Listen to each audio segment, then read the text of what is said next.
I love this strategy, one, because it's so kid friendly. It's so young kid friendly too. And I think it's something that is so simple to share with parents that they can do this strategy with their kids. I think a lot of times when I bring this up at conferences, I'll talk about this strategy in particular and just as a basic strategy for kids, even non-readers. And they're just, you can tell they're like, oh, well, of course, that makes so much sense. So this is a great strategy because it naturally differentiates for all students, regardless of the fact that they could be a kindergartner or a freshman in college, a reader or a non-reader.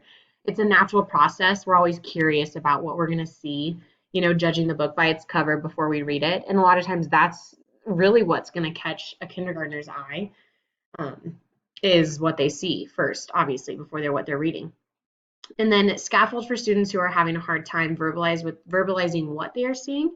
A lot of times you'll find that students, they may be able to show you what they're seeing or identify it with a one word sentence, but they're not able to really elaborate. So you kind of have to scaffold that and encourage that conversation and kind of help it grow.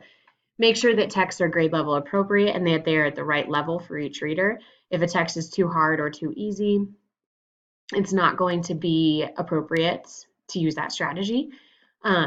And then model a process with a different text before asking students to complete this practice independently.